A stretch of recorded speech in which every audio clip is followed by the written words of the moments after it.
ekam aksharam hridhi nirantaram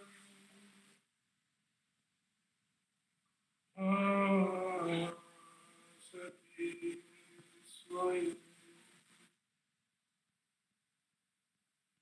likyate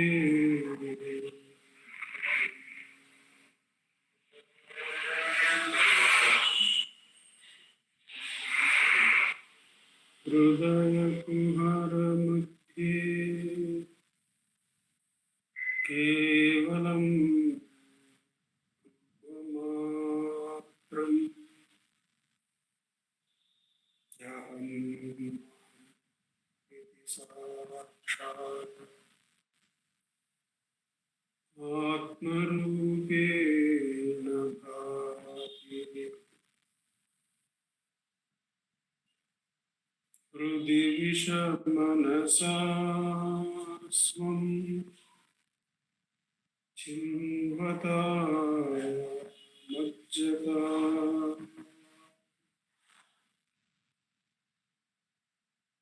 Pavana Chalanaro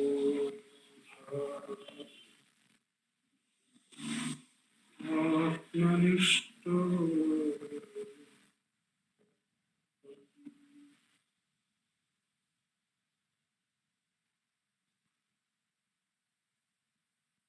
Deham Brahmayavat Jadatmakam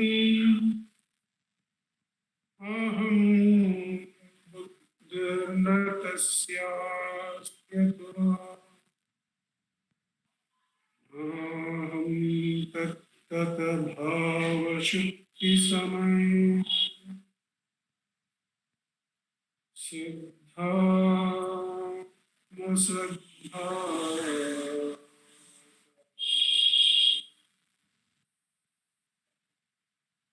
Oham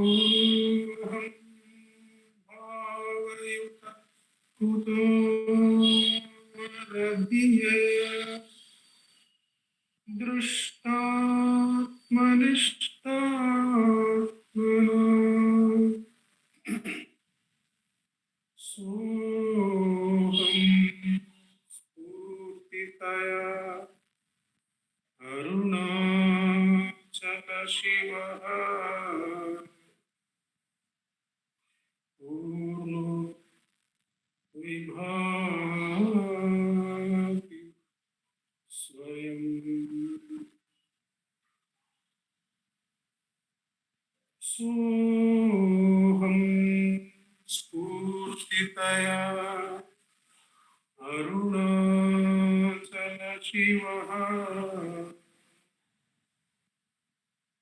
Purno Vibhati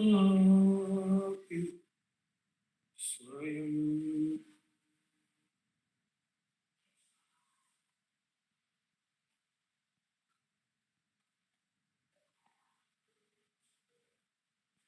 Namo Ramana.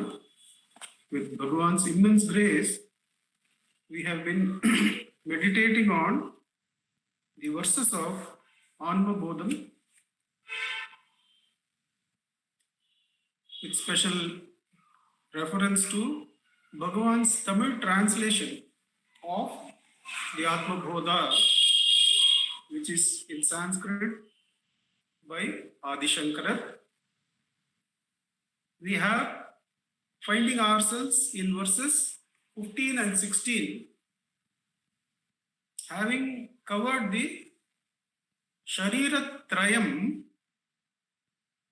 as the end point of discussion about world, that indirectly indicating that a Sharira is necessary for the perception of the world, and the three Shariras, the Stula, Sukshma and Karana, were discussed as to their content, as to how Panchikarana of the Panchabhutas are done and the Stula Sharira is brought about, how Apanchikrita in their original form itself the combination of what is in the Sukshma Swarupa and in the unmixed form, Apanchikrita Panchabhuta, the Sukshma Sharira is made, and the Karana Sharira is, of course, the Ajnana, and the Atma is beyond all these three, was how the three verses were completed, and we had looked at them as one segment in the last section. Similarly, we are going to see how the Sharira Traya can also be looked at as Panchakosha, the same three Shariras of Stula, Sukshma and Karana can also be looked at in terms of the five sheets, the Panchakosha. So how the Panchakosha come about when Atma is the reality, and how to come to the Atma Swarupa as mentioned in Appalapattu. That is what is to be covered in verse 16. Verse 15 is on how that pure, impeccable, pure Spatika Atma, how has it become or how it appears as the Panchakoshas. And in the 16th verse, how the Panchakoshas are dealt with if one is to come to the Atma Swarupa. So let us take the 15th verse.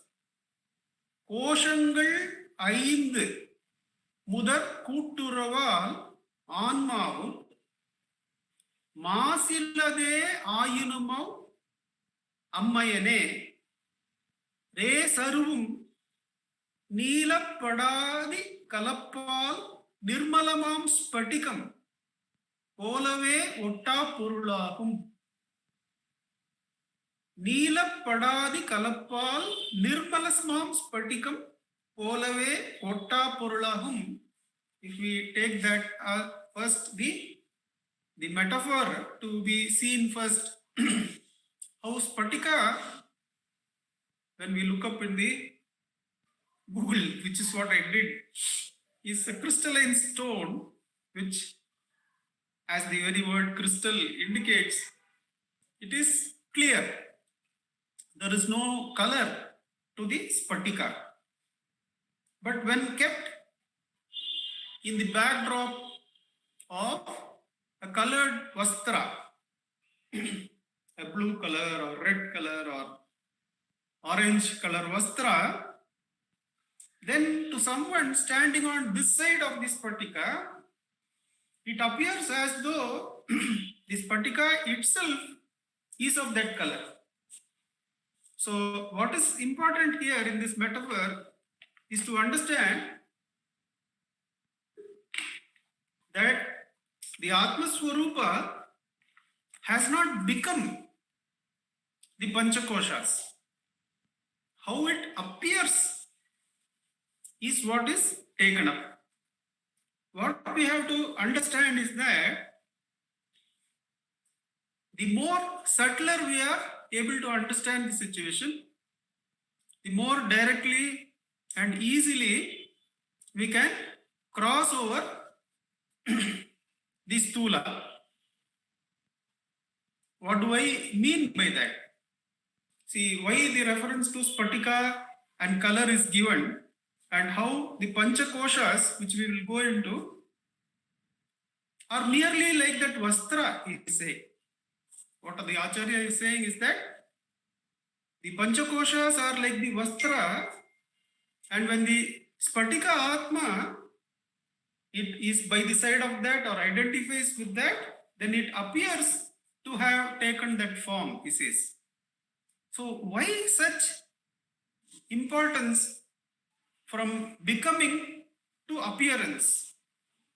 Because becoming is something very solid, like it brings the situation into the time and space. Whereas appearance is just vivarta, is a projection. So it can be withdrawn. Why is it so important to understand this difference? My mother-in-law and I, we were seeing a movie for her, looking at Tamil Pattimandapam and movies and all. They bring her back the memories and she's able to identify with most of the things there. So there is a lot of life with which we can do some sadhana. We were seeing a movie where one particular aspect appealed to me very much, where there is a poor person, very poor person, who has to get his sister married away. He has to get his sister married, and the alliance sought by the sister is one of a very rich person, comparatively richer person. And when this boy goes on his own, being the elder brother, he is shooed off. But then he goes back to another relationship where he is related to such a rich person. He is incomparably more richer than the one to whom the boy had approached. And the richer person comes to know of the situation and sends his lawyer, not even he doesn't go, he sends his assistant to the person who had rejected this boy because of their status. And immediately that person who had rejected this family runs to their house and seeks the alliance, because the order has come from someone who is incredibly more powerful than him. He was very much more powerful than the boy. Now that is the Guru's sthiti. When we are having Bhagavan as our guide and the Atma Swarupa is taught to be within us, then that whole area of becoming, which was appearing to be so solid, when am I going to solve this problem? When is that going to come? When at all will this situation become better? These are the questions we ask. When we will become better? But that incredibly rich being is saying, there is no becoming at all. There is only a drishya. It is only an appearance. It's only an appearance that you have to become something and then you will be happy.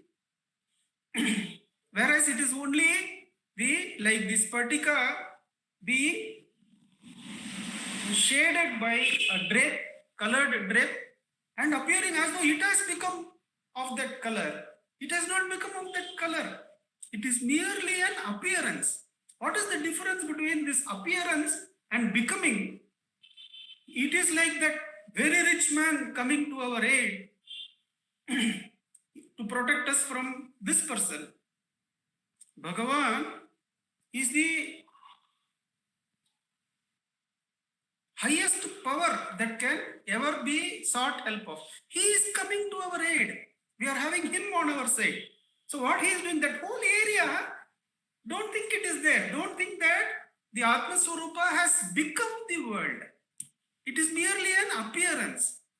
So that is where this metaphor of the Spatika man appearance to have been colored is very helpful, that the Panchakoshas which we have is a mere appearance.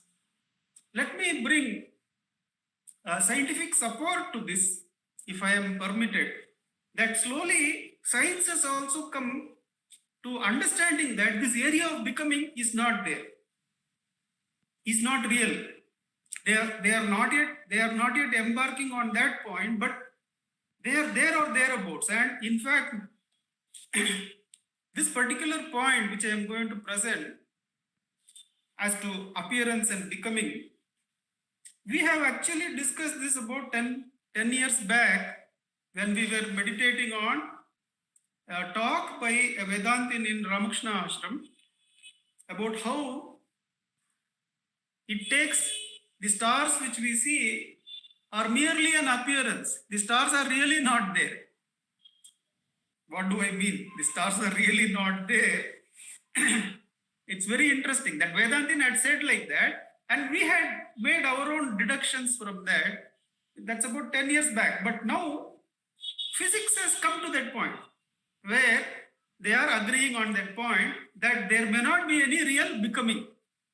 What we call as time and changes in time may be mere appearances in consciousness. What have they found? I will try to go through it slowly so that we get a feel of how much the Acharya has given us. Like that incredible rich man being behind that poor man, and all that riches and power is available to him. Acharya is coming to our aid. There is a video by the physicist Rivoli, which I had forwarded earlier, which is actually a scientific investigation into this area. But I am taking only the relevant portion and presenting it in the way he has presented. See, it takes 8 minutes for the sunlight to come from the sun to earth. So at the speed of light, light is traveling at the speed of light.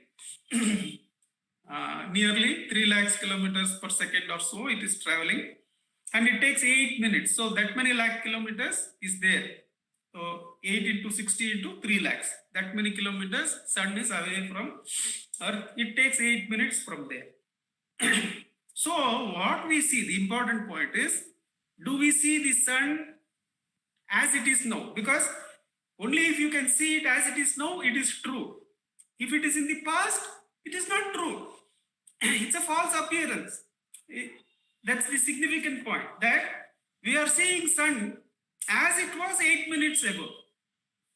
To put it in perspective, some of the stars are so far away that it takes 8, 10, 12 billion years for the light from there to come. Just as the star sun took 8 minutes to send its light to us, the light from some of the stars in cosmos takes about 8, 10, 5, so many billion years. So the distance itself is measured as so many light years, because the light takes that many years to come. That's an astronomical measure of distance, light years. But that means that we are seeing that star as it was 5 billion years ago, 8 billion years ago. What the Ramakrishna Ashram presenter, the scientist in Ramakrishna Ashram in the 70s, the talk was given, I think I had a pamphlet of it. He says that the star itself might be dead and gone. The star itself might have collapsed and might be gone. But to our eyes, it appears as though it is there, because what we are seeing is what it was 5 billion years ago. So similarly, the light from Jupiter, or if somebody in Jupiter we see, it is 4 hours away at some point in the, let's say, the orbit around the sun. It's about 4 hours away. That's the distance. Now, the interesting point comes now, that what the scientists have found is that now we feel we are all in the present moment, isn't it? That each of us are in one now, at least in India, we are all in one now moment. What they have found is that there is no such now moment. There is no such now moment. There is a now moment for me. And if somebody is 4 feet away, there is a now moment for them. Why is it so? It is so because the same light takes some time, some nanoseconds, to go and reveal that body to me. So what do we come upon? We come upon the fact that whenever I see another person as a body, as a stula sharira, which is one of the koshas which we are going to see, I am seeing only that person what he was some nanoseconds ago. I am not seeing that person as that person is now. Now, when I am seeing that person and that person is seeing me, that is, I am seeing that person, I am also seeing that that person is seeing me. The interesting point is, when I am seeing him, I am in the present and his body is in the past. But when I see him observing my body, he is in the present and I am, as a body, I am in the past. Therefore, when I am aware of this process and turn inward, like Bhagavan says, turn inward, then that whole area of time, the bubble, it collapses. That is, I understand that I can see him only as he is in the past and he can see me only in the past. Then I turn inward because Bhagavan says inward, inside is the truth of the present moment. Then that whole sensory area, it gets collapsed. That is what is said in Gita as Indriyani Paranyahu, Indriyebhya Parammanah, Manasastu Parabuddhi, Yo Buddhe Paratastu Saha. That is, the Indriyas, the awareness going through the Indriyas are more powerful than the entire cosmos. Because that entire time, it gets collapsed when my awareness understands whatever I see, I can see only as they are in the past. If I want to see them in the present, I have to see them inside. Now, up to this, physics has come that the entire sensory area time is only an appearance. If the consciousness is aware of its superiority, of its richness, of its being associated with the source, then it won't make an issue of I have to reach point B in the sensory world to be happy. When I was in point C, sometime back, I was happier. No, in that area, there is nothing called as happiness because it is all in the scripted area. It's all in the past. So to see real happiness, turn inward, he says. Bhagavan says, turn inside. We had taken the enquiry further.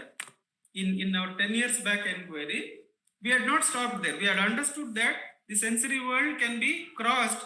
Indriyani Paranyahu, Indriyabhyah Parammanah. By observing thoughts, I can cross that entire sensory world. For instance, my daughter as a thought is closer to me than my daughter as a sensory body. Bhagavan as a thought is closer to me than Bhagavan as a sensory body. You can make it very easily understandable.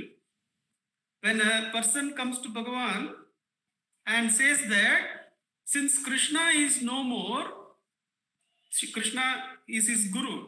Since Krishna is no more, I want a living guru. And Bhagavan says that if you take Krishna to be the body which lived 5,000 years ago, then your living guru will also pass away shortly. Therefore, Sri Krishna is not that sensory appearance. I am using the word appearance, not happening. It was a sensory appearance that took place. That is not Sri Krishna's reality. Sri Krishna is more real as a thought because he can do dhyana. You can do dhyana with Ramanama because they are called as Taraka mantras. But then we had done one investigation 10 years back that if seeing in the sensory world took a light and some time, and I can see only scripted matter. I can see only scripted matter means I can see only what was some time back. I can see you as you were. I can never see you as you are. In fact, if I take myself to be the body, I cannot see myself as I am. I can only see myself as I was. Now, having understood that, we had taken it to the thought area. That even in the thought area, even in the mind, that's why Manasastu Parabuddhi, the Buddhi is doing this reasoning. That is so in the sensory area, the same logic must be applicable in the thought area also. That when I see a thought, again, some form of light, not the stula light of the sun, but the consciousness light has to go reveal that thought and get back to me. So some time is spent. Therefore, I can see that thought only as it was, not as it is. Never. Any thought I observe is only as it was some time ago and not as it is. Point number one. Point number two, what is the nature of time in thought? Is it greater or is it smaller than the time in the sensory world? Obviously, when we say that Sri Krishna is more real in thought, Bhagavan is more real in thought than the sensory world, the time in thought is much more expansive and much more subtler than the time in the sensory world. So what? But the distance is there, but of what nature is that distance? It is more farther and more subtler than the sensory one which we have taken up. That means there is a gap between me and the object. and I can see that object only as it was. What it means to actually see that object as it is only to see it as the Atma Swarupa. All the objects you see are scripted or as they were, not as they are. If one wants to see as they are, the only way, logically speaking, still these are in Vedantic terms, they are not in scientific terms. We left science the moment the time bubble was burst. Up to that, they have come. But then when we take the inquiry further, why Bhagavan and Acharya are insisting on Atma bodham? Because the reality of the thoughts you see, the reality of the sensory objects you see in the now can only be observed as the self. The other things are all present inside the self.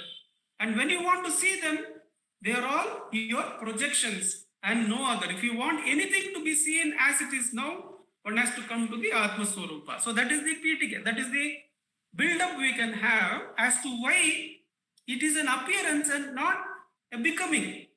The world is not what the Brahman has become. The world is merely what the Brahman appears to be. Therefore, it becomes easier to come to the truth. When we understand that we are one with the richest, strongest person being as our support.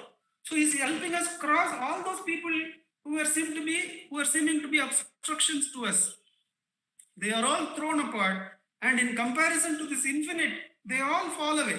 Time, space, the things that have become and that threaten that we are not that, all those obstructions fall away.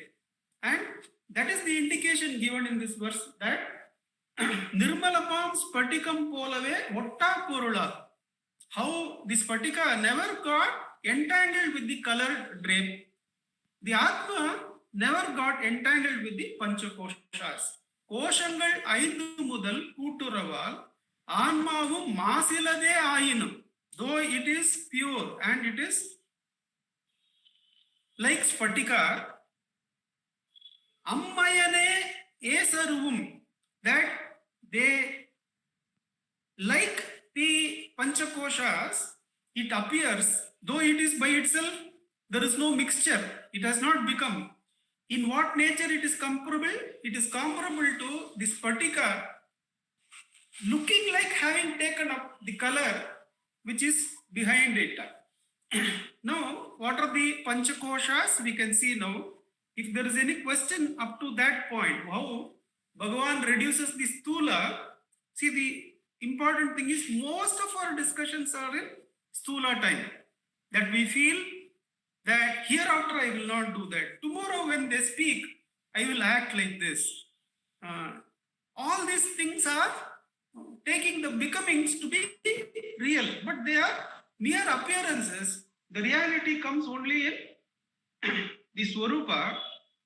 What do we have to do when we are related or the consciousness has to participate in time? Then we don't look for peace or happiness in that area. Those things are done with the identification with the Atma Swarupa is what we have to say. What are these Panchakoshas? We have seen them in Ulladanarpadu, but then since we are in that verse now, it is better to do a recap. And Kanakamal compares how the Shariratraya and Panchakoshas are connected. That the Shariratraya is Stula Sharira, is the Annamaya Kosha here, is the residue of the food stuff, the Stula Sharira that is there here. Then the Pranamaya Kosha, Manomaya Kosha, and Vijnanamaya Kosha, these three put together is the Sukshma Sharira. And the Sukshma Sharira is given lot of importance because that is the bridge between, we have seen that, it is the bridge between the Stula Sharira and the Ajnana or the Anandamaya Kosha. The Sukshma Sharira is the bridge between Stula Sharira and the Anandamaya Kosha or the Karana Sharira. Now, what are these Pranamaya Kosha. Pranamaya Kosha is made of the Pancha Pranas, the 5 types of pranas that we have inside, and the Karmendriyas. Because the pranas, they give the energy required for the Karmendriyas. Then, what is the Manomaya Kosha? It is the Jnanendriyas, the Chakshuradi Jnanendriyas plus Manas. So it is the data received. Now the analysis of the data as to cause effect, as to right wrong, all those happen in the Buddhi. So that is how the order is given in the Gita, that Indriyani Paranyahu. Indriyas are more powerful than the world. They can transcend the world. Indriyabhyah param manaha. The manas is greater than the indriyas. Manasastu para buddhi. The buddhi which can reason out, based on which you will select the data you want to pick up in the mind. So the buddhi is greater than, subtler than the manas. Yo buddhe paratastu sa. When you are self-aware, when the Atma Swarupa is self-aware, it has transcended even the intellect. And when it is not self-aware, it is full of the Anandamaya Kosha, or the last Kosha that separates us from Jnana, where we go to rest in deep sleep. So these are the Pancha Koshas and the connection with the Shariratraya. Once again, as Kanakamal says, the Shariratraya is Stula, Sukshma and Karana. The Pancha Koshas, the 5 sheets, one subtler than the other and one permeating the other, are Annamaya, same as the Stula Sharira. Pranamaya, Manomaya, Vijnanamaya put together are the Sukshma Sharira. And Anandamaya Kosha is the same as the Karana Sharira. Why it is called Anandamaya Kosha? There, the ego gets absorbed in the nescience that underlies the whole creation. And since it loses all the differences, since it loses all sense of differences, but still is not conscious, there is happiness, but no awareness.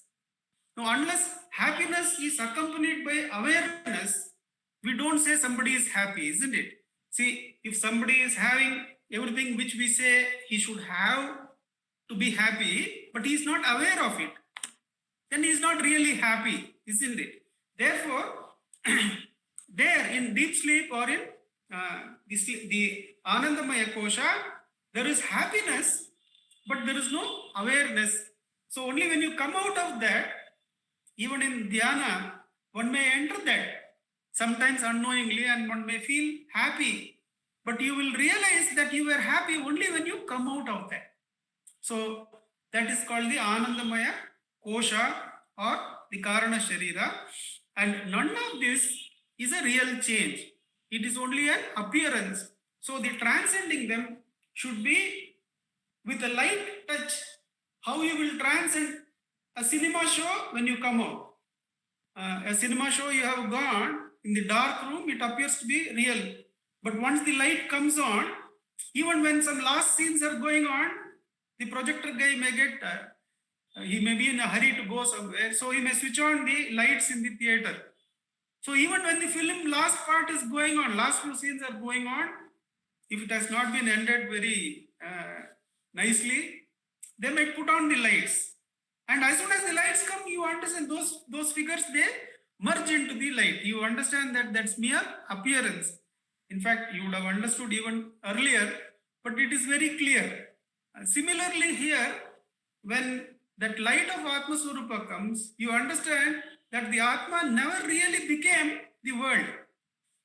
In fact, the funniest part is the Stula we take to be real, but the scientists have already come up to negating that.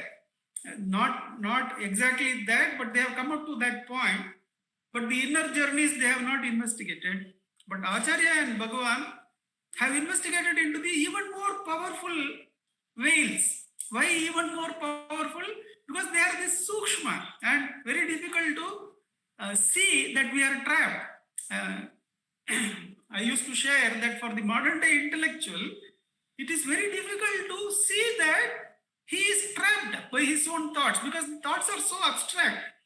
that they bring so much happiness. Somebody making a pun in English is so happy because there is a release of energy in that abstract area. Why the happiness is there is a release. The one thing you thought the meaning of the word is in one direction, but then the comedian comes and suddenly injects that was not the meaning intended, this was. So there is a freedom from that. There is a freedom of energy from that trap. There is a joy which we immediately laugh at the pun, but we mistake that to be real happiness, that the shifting, the easy way in which the consciousness shifts in the abstract thoughts, we take that to be happiness. But then that is also a kosha. It is the Vijnanamaya kosha which we have to transcend. And the transcending is what is taken up in the next verse. But in the 15th verse, the key point to note is that none of them is a becoming of the Brahman. The Brahman has not become any of that. They are mere appearances. So the 16th verse, how to extract the Brahman or the Atma Swarupa out of this. Udal Pancha Kosha Umiyadi Odul Sudar Parisuddha Anmavai Didamaha Uttiinal Kutti ஒழித்து அவற்றை அரிசி ஒத்தறிய வேண்டும் உணர்வுள்ளே. We can directly go to the Appalapattu. In Appalapattu, what Bhagavan says, that is what is meant here. How from the paddy the husk is removed and thrown away, and how the rice is separated and taken. That is how we have to remove the Panchakoshas. Before that, one interesting thing about the intellect again. How the intellect can be a husk which we get frustrated about. And this is, I think it is Swami Natanananda. It could be somebody else. He is listening to a few scholars who are discussing Vedanta with Bhagavan. And the discussions are very abstract. And Bhagavan is participating with them. Totally discussing, answering the questions they are putting. And that exchange is going on. More and more that exchange is going on. This person is getting depressed. And finally he leans against the wall and is totally energyless. And the moment those scholars get up and go away, Bhagavan comes to his rescue and says, why are you so deflated? And he says, none of the topics you were discussing, Bhagavan, with them could I understand to any extent. Now, when am I going to understand, to grasp them, to understand them, and then practice? First, I have to concentrate on what is said. I have to understand, and then I have to put it to practice. When is this going to happen? And Bhagavan says, whatever was being discussed is only chaff, is only husk. It is not the paddy at all.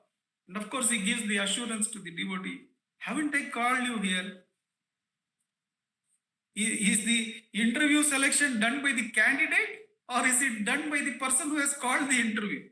Obviously, it's the interviewer who has selected. So it is Bhagavan who has picked each one of us to be devotees. There is no other way it is possible to a devotee, that if a devotee looks back, there is no way he could have chosen to come to Bhagavan. And clear intercession is by the Shakti, is by Bhagavan only, that once I have selected you to come here, will you be left in any way? You stand assured that you will see the way through to the self. Why are you disappointed? Immediately the shoulders are squared. But the key point there is, Bhagavan says, all that discussion was chaff. All that is required because they have got trapped in valuation of that chaff, in valuation of, this is what Sri Krishna says, the journey of Ramnath Brahmachari, the journey of Mudaliyar Party, the journey of Lakshmi the cow, we understand how the intellectual chaff is overcome. that when Sri Krishna says in chapter 10 that all you have to do is have faith in me. If you are completely full of faith, if you have full of faith, initially faith may be a small umbrella, but then it includes your family, it includes your organization, it includes all kinds of worries, it includes the whole creation. When you are full of bhakti and whatever conversation you are having only of me. Nothing else. See, when everything is covered by bhakti to Krishna or the Supreme Being, to me it's Bhagavan. There was a journey with Akka to Tiruvannamalai. We had to return the same day or the next day, I don't remember. But in the entire journey, car journey from here, I think Ashwini Ma was also there. The entire 4 hours, 4.5 hours, we have been just talking of Bhagavan and coming full of happiness, no energy loss. On our way back, the driver, who is a friend of ours for long years, he said to Akka, you take some rest. This may not be good for your health. But there was no let up. The rest of the journey was also spent in that talking of Bhagavan and his devotees. When the mind is full of that, Sri Krishna says, I give them Bhakti Yoga. I the Atma Swarupa, I allow their buddhi to have humbleness and come and join me, have yoga with me. So how the bhaktas, which we are sharing and promoting through various activities of the Ramana Maharishi Center, the faith that is being made pakka, and unless that is understood, the jnana is never complete.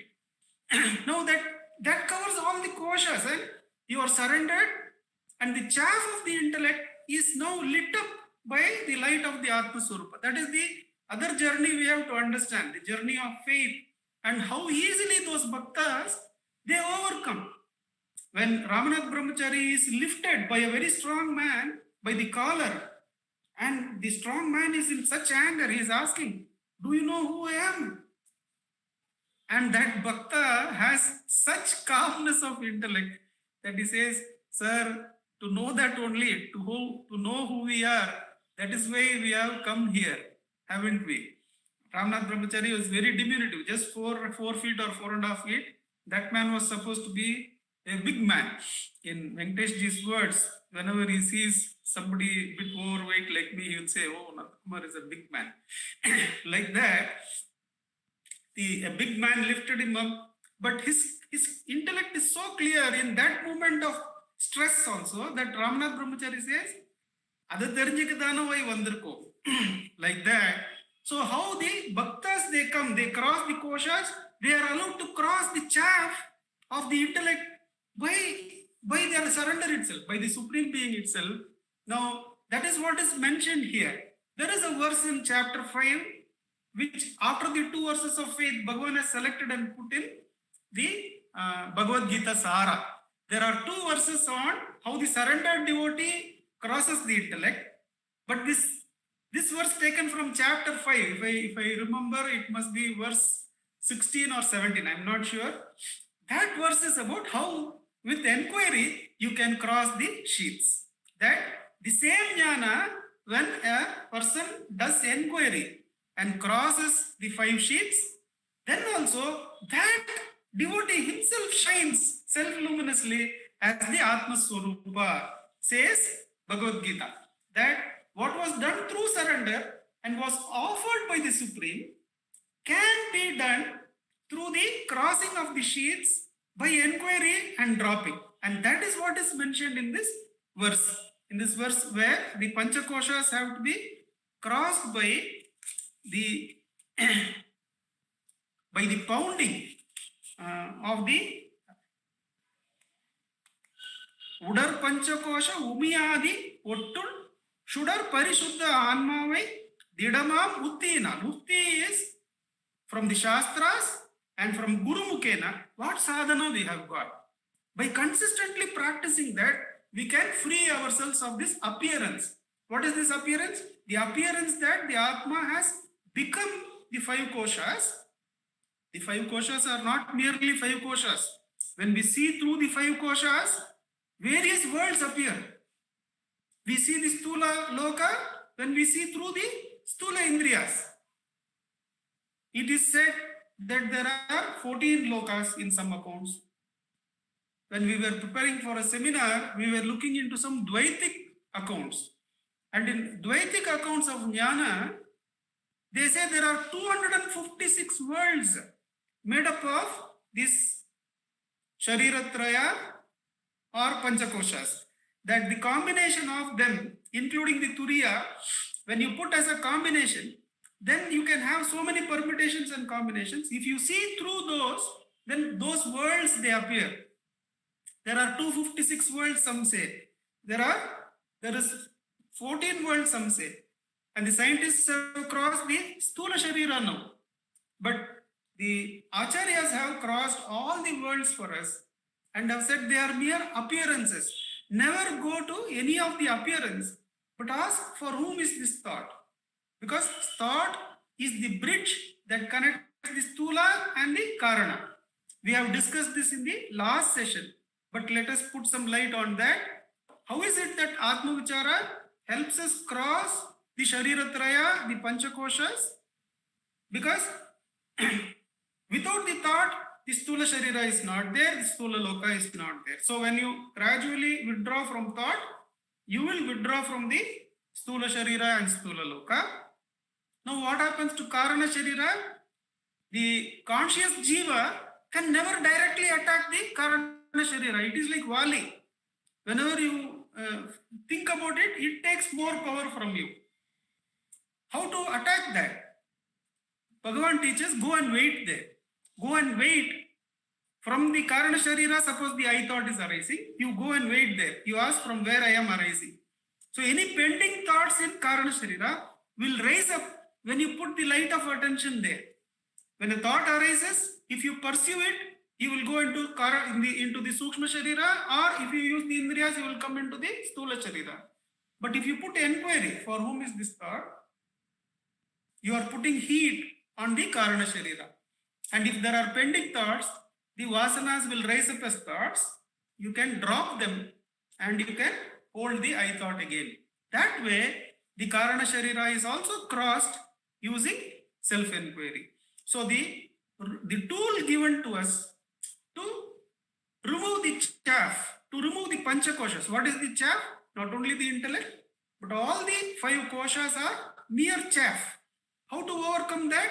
Bhagavan says, in Appalapati he says, Tanalla Ainkosha Kshetramidil Valar Tanenum Manamam Danya Ulunde Nanaren Jnana Vichara Tirigayen Nanalla Endre Udaitu Pudithu. How does the perception of 5 koshas come? The Stula Sharira is always supported by some thoughts. We have discussed when we are walking in the park, we can always ask, who is walking? When we come to the Thursday, sometimes when the puja offering is not here, it was suggested we can always inquire who is listening. When we do who is listening, we are going from the Stula Sharira to the Atma Swarupa. Now, I have had a very good digestion for the last few days, let us say. When I keep thinking, oh, what is it that I ate? What were the fruits I took? What was the food? I should try and repeat it. I am in the Pranamaya Kosha, because that is what helps in the area of, let us say, the inner movement of stuff. Now, for whom is this thought? For whom is this thought of those are happening well? Somebody chants Om for a long time, or somebody runs the marathon better. I feel I am left behind. My own prana is not of that nature.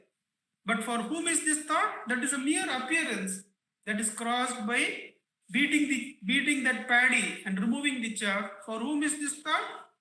To me. Who am I? We come to the rice. So from Prana Sharira, we draw. From Manomaya, through the Jnanendriyas and through the Manas itself, we could have objective thought without any reasoning coming into it. That also is crossed by self-enquiry. Any reasoning-based thought, oh, that was a good friend. It was he who has put me through meditation class. When we get that thought, immediately the anxiety is to take up the phone and call him and thank him. But then what is Bhagavan and The Acharya is saying, better than that is to inquire, who is it that thinks so and so put me in meditation class? Me. Who am I? Is better than thanking him on phone. Why? Because he is not the Stula Sharira, he is not the Sukshma Sharira, he is the Atma Swarupa. To abide in this self is the best gratitude you can give to anybody. What is the good thought you want to express? Let us say you want to express a good thought of thanks to someone. What is the best way of thanking someone? To understand that their appearance is mere chaff, their body and whatever has happened in their lives is all only chaff. They are the real Atma Swarupa. So when you are abiding in the Atma Swarupa, you are seeing everybody simultaneously. And you are one with your richest friend. You are one with your most powerful friend. Who is that? You are one with Bhagavan. Now, what more can we ask? When a rich man, superlatively rich, can rid those problems in a trace, when he goes and talks to somebody or sends somebody, then there is fear on that part and they do. How much more powerful should be the Atma Swarupa? It can dissolve that whole areas. It can dissolve those appearances. What better friend than Bhagavan can we ask for? What better place to be than in the self? So let us practice Atma Uchara for the next few minutes till 8 o'clock, when we, as usual, can listen to Akka. Revatima, you can set the time for us. Okay.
Namo Ramana. Namo Ramanaka.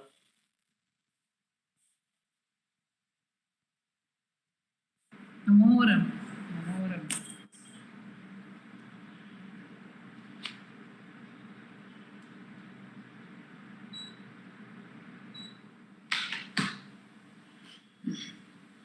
Prostrations to Ramana. Shining is the self in all beings. By the immense grace of the self manifest as Ramana, we are meditating on the verses of the Anma bodham, where the self alone is the subject, the self alone is important.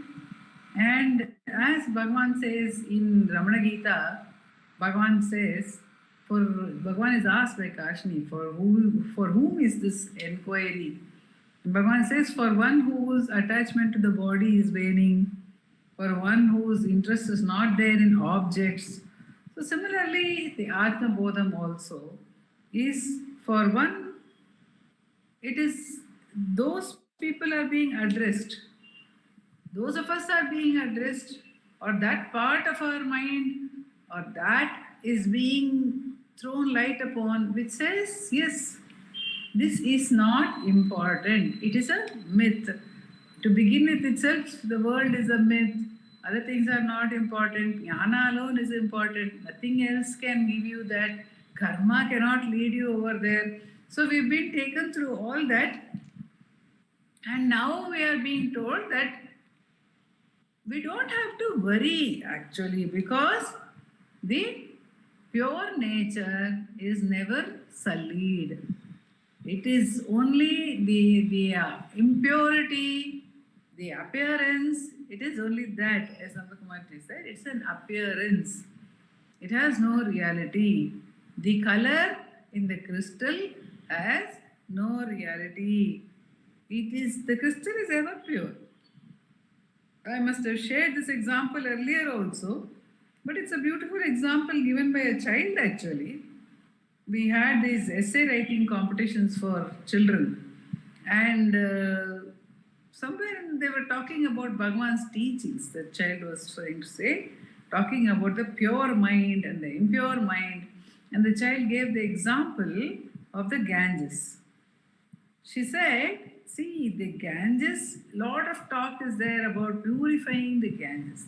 But what does one have to do to purify the Ganges? Stop putting the impurity into it. There, in that case at least, impurity has got into Ganges. It has got into the water. And one must remove it, or one must stop putting the impurity inside. But here, we are brought this knowledge that it is never touched by it at all. There is no impurity in the self at any point of time. When we were given the example of the ornaments of gold, we understood that gold never becomes an ornament. Although we say, this is a golden bangle, this is a golden necklace, the gold in the bangle has not become a bangle. The gold in the necklace has not become a necklace. It remains only as gold. The bangle is an appearance on the gold, superimposition on the gold. The necklace is a superimposition on the gold. So it is always pure. And what is the implication of this? And what is the implication of the Panchabhuta, the understanding that the Sharira is the Panchabhuta? What is the implication? We were told today, which Nandakumar ji has shared earlier, also a very beautiful instance of seeing things which are only in the past. Everything is already in the past. What I am seeing now is already dead and gone. Other than the self, there is nothing which is there in the present. Even when I think I am thinking about the present, I am actually only thinking about the past, because there is a space between the thought, between one thought and the other, between the knowledge of the object and the object. So there is that space. So there is a time lag. Actually, this is very physically also seen when the acoustics expert comes to look at the positioning of the speakers and all in an auditorium, the first thing they tell us is, in an auditorium, if we keep 3 pairs of speakers, one in the front, one in the middle, one near the balcony, they say that there will be a delay. So, what they do is they physically adjust the timing of the sound coming to that particular speaker so that one does not hear a delay. So this is the fact is there is a delay. The fact is there is a delay. If you are 5 feet away from the earlier speaker, what you will only hear it later. You will only hear it delayed. And because you are in a small space, you will hear that and you will hear this, and probably you will hear the one which is going to come behind you. So there will be a lot of multiple sounds will be coming in. The example which we heard is about the light, but sound is also like that. Every object that we experience is only from the past. So how does it have an implication on our sadhana, on the inquiry? That first of all, thought also, this understanding has been applied to thought also. Nandakumar said thought is also from the past. Every thought is from the past. In multiple ways it's from the past. Because one is that there is a time lag. Secondly, every thought is dependent only on memory. If I have no memory, there cannot be any thought, which happens in deep sleep, of course. But even otherwise, when I lose out memory, if there is a complete blanking of memory, there cannot be any thought. Every thought is based only on this identification that I am so and so, I am Sharada, and that is only a Sula Sharira. And Bhagavan asks us to go inside. And what happens when we go inside? That which is inside, or that which is the self, has never been bound to the Sula Sharira. That means it is not bound at this moment also. It is not like I am sitting inside a cage. Because the self, of course, Bhagavan says in Ekant Panchakam, the self is not inside the body and everything else is inside the self. But even if we say, oh, inside I am feeling my sense of I, that sense of I is not bound in any way, is not touched in any way, is not colored in any way, is not influenced in any way by the gross body or the subtle body. And Nandakumarji, one of the important points which was reiterated for us today was that we should cross these 2 bodies through self-inquiry, through the questioning, for whom, who am I, for whom is this experience of a gross body, for whom is this experience of the mind. So we cross it. We're asking that and we're asking, who am I? And then Nandakumarji told us that we have to wait. In Muruganar Swami's poem, the very first Deshika Padigam, the Hindi translation of it, I do not know what the words are, or I do not readily recollect the words in Tamil, but I always like these words in Hindi, where Muruganar Swami says, Dwar tumhare aakar guruvar, kab se khada pratiksha karta. I come to your doorstep and I am waiting. For a long time I am waiting. So, to wait is important. Says Nandakumarji to us, pointing out Bhagavan's teachings, we should wait at the doorstep. I have come to your doorstep and I am waiting. So, that waiting is there. Till first section is questioning. That is dynamic, the sadhana. The questioning, for whom is this thought? It is for me. Who am I? This is a dynamic part of sadhana. But when this has been crossed, one gets into a passive part of the sadhana where one should not do anything, one should not ask for anything, but simply wait. Now, the simply waiting also, today it was brought home to us, that itself may give us some kind of peace, because we are so used to agitation, we are so used to activity, that even a small cessation from activity will give us a sense of calm, like we get in deep sleep. But we should not confuse this with the silence of the self. So we should get back, even if we apparently have some kind of a lull, some kind of a quietude, we should question that also and get to the self. So whenever we experience anything, whenever we experience any object, we must remember it is like the color in the crystal ball. The experience of the object is not our own nature. This is not my nature. This is not my nature. The experience of thought, whenever we experience a thought, and Bhagavan says all experiences are thoughts. So, whenever we experience a thought, we get intermingled with it like the color in the crystal. When there is anger, we get intermingled with our anger. We believe that, we say, I am angry. I become anger myself. I am sad. I'm happy. I become all those emotions. I become all those thoughts. Of course, anger, sorrow, all these are emotions.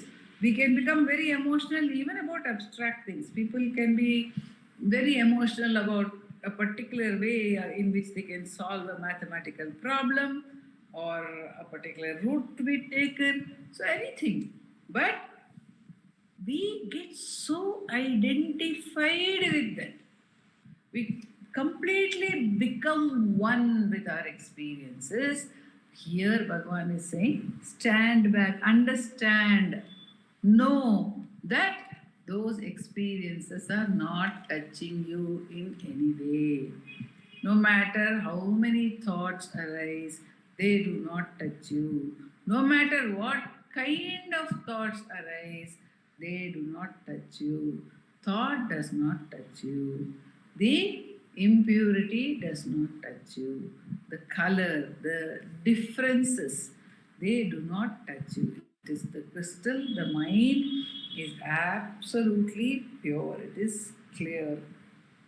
It is not touched by any of these objects. But when we become intermingled through our attention, then it appears as if all that is I myself. My sorrow, my joy, my wonderment, everything is experienced as I. Like we see the crystal is red. Like that it becomes experienced as I. So Bhagavan says that we should be vigilant in every moment. Even before thought arises, because once it has arisen, it leads to many, many, many more thoughts. Every thought leads to more thoughts. But if we cut back, if we understand, oh, this is only a thought, this is only like the coloring of the crystal ball, it is not my real nature, then who am I? So whenever we are able to keep getting back, that is, Bhagavan says it's like pounding with a vessel, then the I thought will slowly get dissolved and merge in the source. So from different perspectives, with different examples, we are actually being cajoled to take up the inquiry and abide as the self. Om Namo Bhagavate Sri Rama.